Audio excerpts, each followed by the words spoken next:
See what you've got!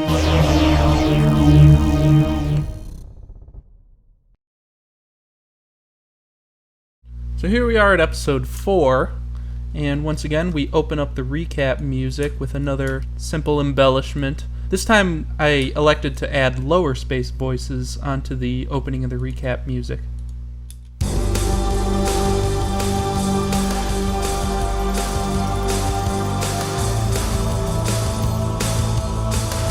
This was mostly just to change it up, mix it up, and not do the same thing we did with episode 3.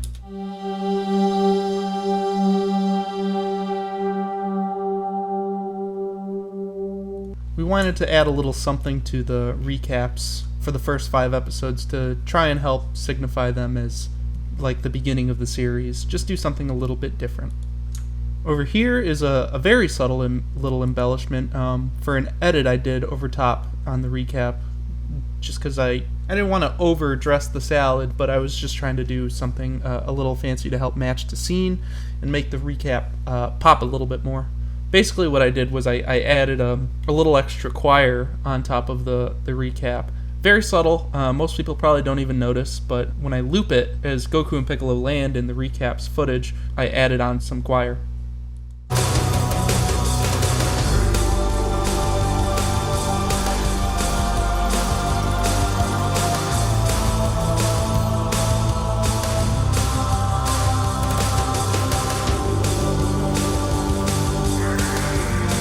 All by itself, it just sounds like this.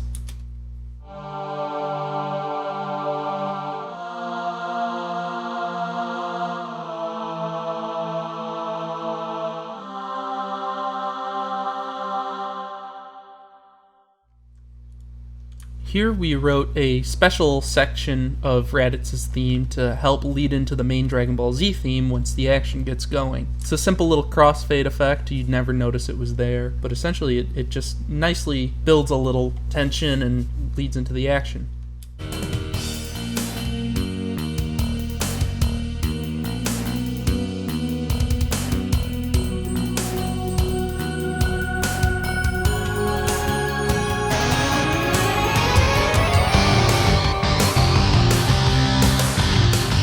All by itself, it just sounds like this.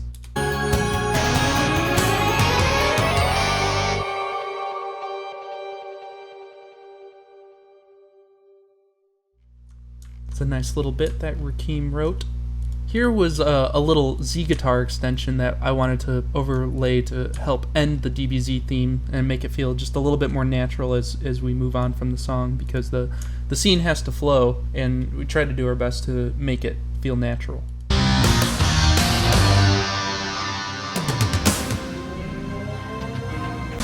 By itself, the main DBZ theme just sort of crossfades out.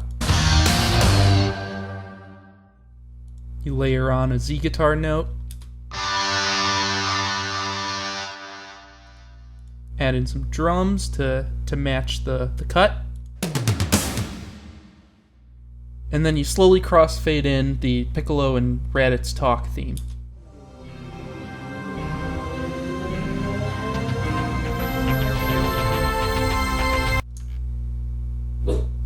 Hush. Right here was a little simple transition as the explosion hits. But what I added on was just a little extra percussion just to hit that boom beat.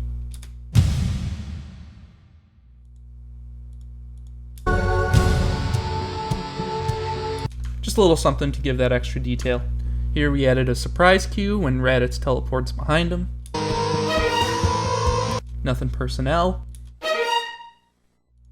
Near the end of the Raditz laugh track, Joe wrote a nice little pot sticker transition using dream strings to help ease into the Kame Tough track as we lead back to our B gang flying off to the scene.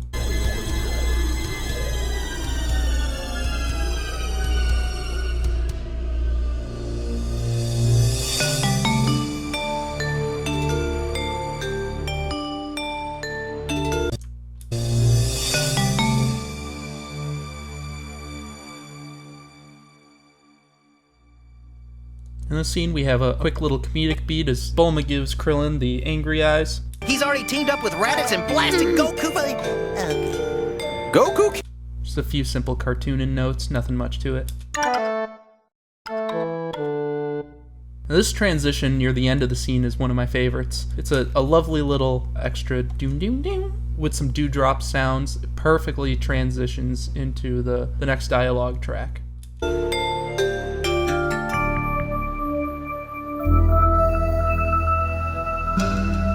It only has a couple elements to it, but without the transitional elements added to it, it's pretty bare.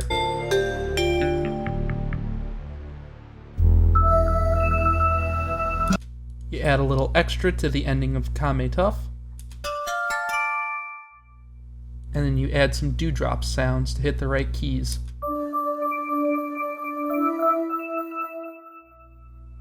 And it'll seamlessly blend into the next track.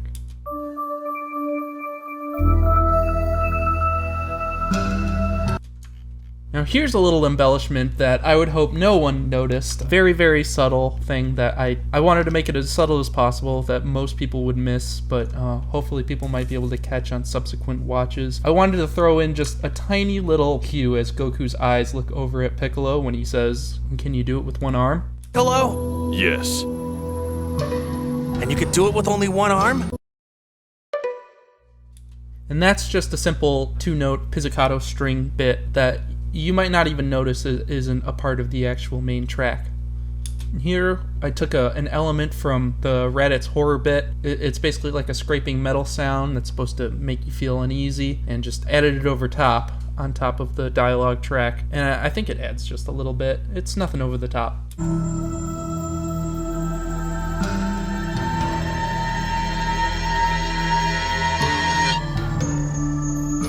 In the Ocean dub, they kind of had a little bit of a moment like this where they added Piccolo saying a line of dialogue saying, "Watch out," as he moves his hand. Gather the energy for it. Watch out.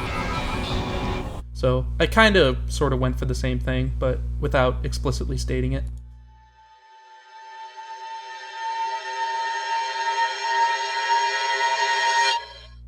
Now this whole Goku versus Raditz track was a bit of a nightmare to put together, but I'm really happy with the final result. As you can see, there are multiple elements at play here, like the beginning drums here.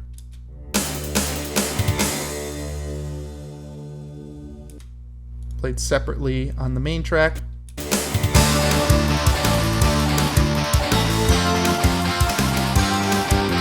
Here we have an added cymbal sound so that it can match Piccolo's movement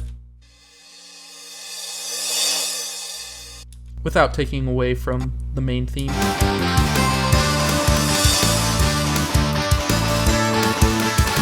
We had to add a couple drums to make this flow a bit better without drums. With drums.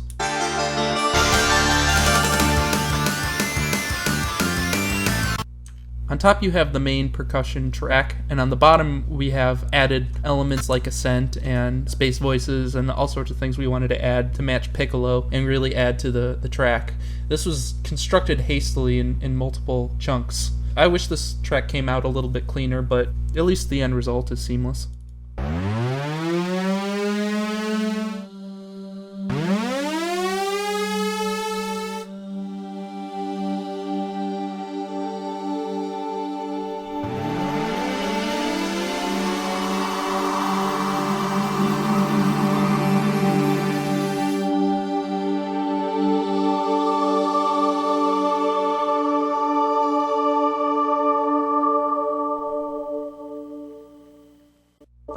And just as a little added touch at the end, I threw in a little extra delay and reverb to the ending.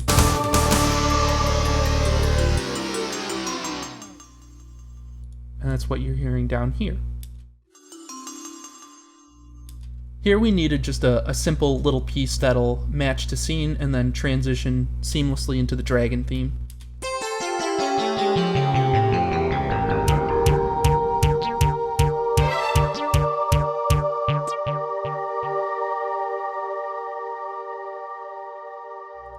And the drums, the little snare melody right here helps accomplish that.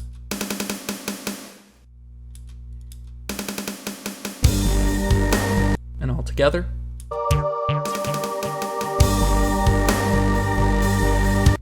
This little scene I had fun doing because I wanted to make it a bit more over the top like it is in the Ocean dub.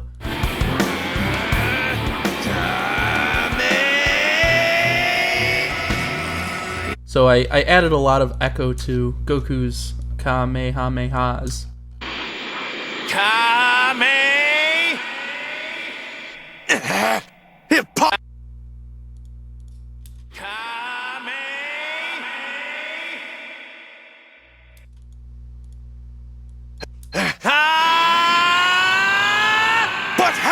He knows how to raise his power level by concentrating his energy into one spot! What?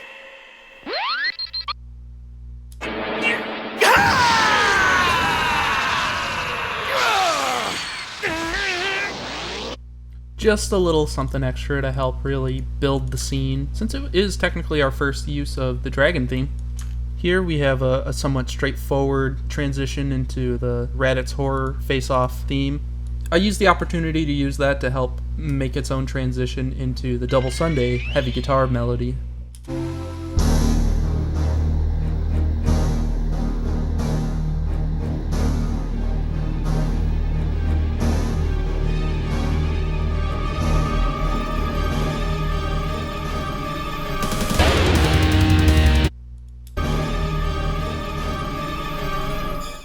Otherwise, it has a pretty straightforward transition into itself.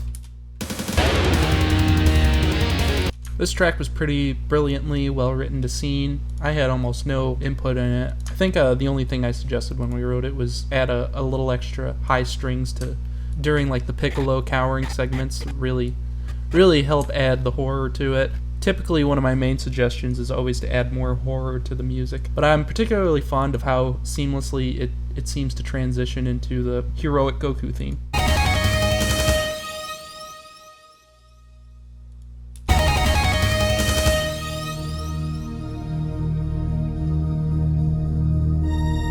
You have a long, slow crossfade for the big reveal. I feel like it's pretty effective. I like this little bridging of the tracks Rakim wrote for us. Basically, I was using closing music as a means for the heroes when they're triumphant, which is done a few times in the show, mainly near the beginning, like in Ginyu Assault or like at the beginning of the Android Saga. The closing theme, whenever it's not used for closing the episode, it seems to be when the heroes are winning the day. But here I wanted something to bridge it between that and Frieza Begs, the intense part of it, so I told him, hey, can you write something that connects these two? And somehow he managed to pull it off.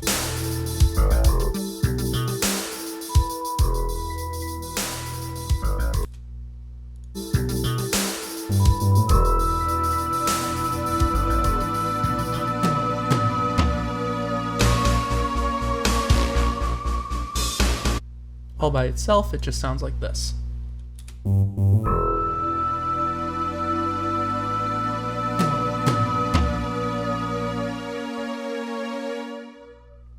Once Goku lets go, then I bring back Ginyu Transformation, letting us know bad stuff's about to happen. Goku!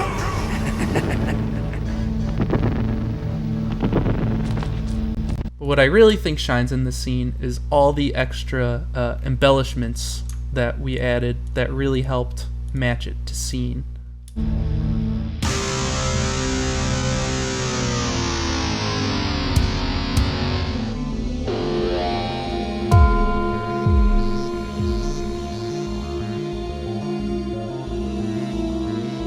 Right here we have the Z guitar riff to show Goku getting whacked.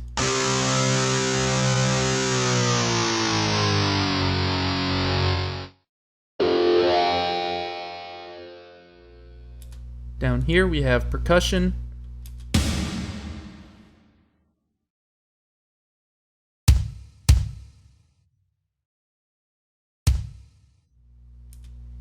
Here we have a tubular bell hitting like a death bell. And right here is a little heartbeat that Joe threw in that was difficult to get noticeable in the final mix. Altogether, it makes for a nice little sequence. I'd say the trickiest part about mixing this scene was probably what to do about Goku's echoes, because a lot of Goku's screaming in the original Ocean dub is pretty over the top, and I kind of wanted to match that sort of feeling since, you know, Goku's about to die.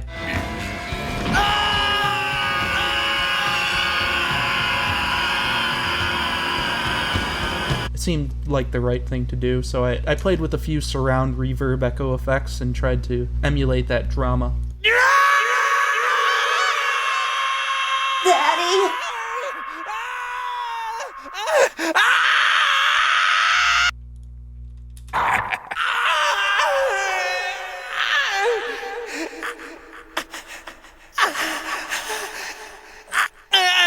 What are you waiting?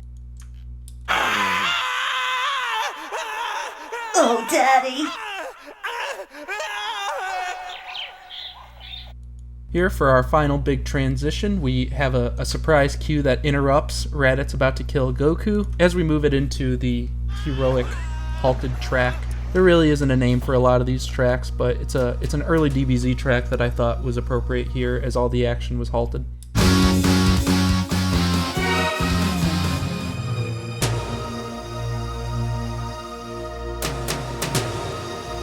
Now, all the elements put together here for the transition mostly comes in threes. We have some high dream strings here for the high stakes drama.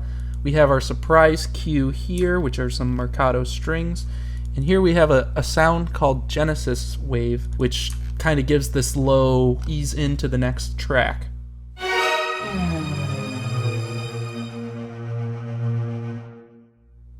I'm particularly fond of how Genesis Wave seems to move into the next track.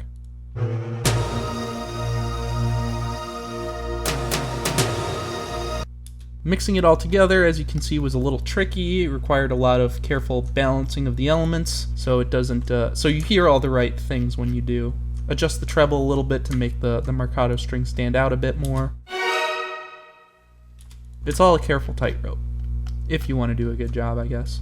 Not saying I did. Here for our final track of the episode before we hit the closing theme, we have the Gohan busts out of the pod. I like this bit because I really pushed to keep the tone surprising and shocking and not try and hit us with like Gohan fights Frieza or I don't know, or Gohan attacks, which we do in the next episode. Since this is a shocking cliffhanger, I wanted something different and something original, which I think Rakim did a great job with this track. As a nice simple transition.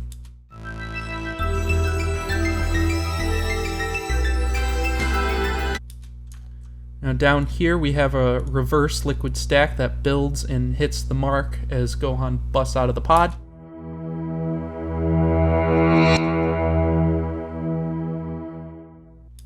Layer it on top.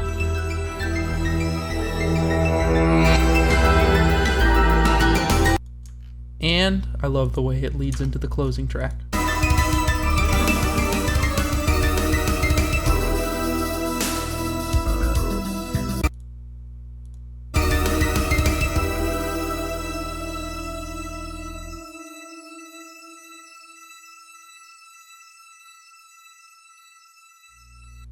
And that just about does it for episode 4.